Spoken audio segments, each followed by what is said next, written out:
बेतालों ने विक्रमादित्य की आज्ञा का पालन किया और उन्हें 100 योजन ऊंचे सोने के स्तंभ पर बिठाकर लौट गए। जैसे ही सूर्य भगवान धीरे धीरे ऊपर उठने लगे, वैसे वैसे वो सोने का स्तंभ भी ऊपर उठने लगा और साथ ही गर्मी भी बढ़ती चली गई।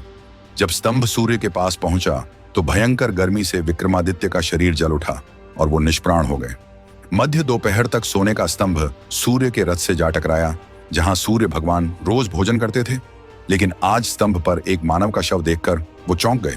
उन्होंने मन ही मन सोचा, कोई साधारण मनुष्य तो यहां तक पहुंच ही नहीं सकता, यह कोई महान आत्मा है। और फिर सूर्य देव ने अपने कमंडल से अमृत निकाला और धीरे धीरे विक्रमादित्य के शरीर पर छिड़क दिया। जैसे ही अमृत की बूंदें पड़ी, राजा विक्रमादित्य की देह में हलचल हुई और उसने धीरे धीरे आंखें खोली और उठकर बैठ गया। उन्होंने सूर्य भगवान को प्रणाम किया और उनसे स्वर्ण कुंडल मांगे। सूर्य भगवान मुस्कुराए और बोले, देवराज इंद्र ने जो कहा था वो आज सच साबित हुआ। फिर उन्होंने अपने कानों से स्वर्ण कुंडल निकाले और राजा को देते हुए कहा, राजन, जब भी तुम इन्हें पहनकर सिंहासन पर बैठोगे, तुम्हारा तेज मेरे समान प्रकाशमान दिव्य होगा।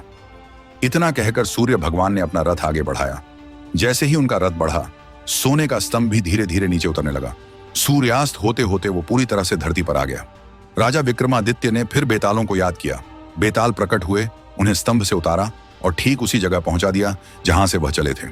राजा अब पैदल ही चल पड़े, पर तभी एक रहस्यमयी ब्राह्मण सन्यासी उनके सामने आ खड़ा हुआ। उसने कहा, राजन, जो स्वर्ण कुंडल आपके पास हैं वो मुझे दे दीजिए।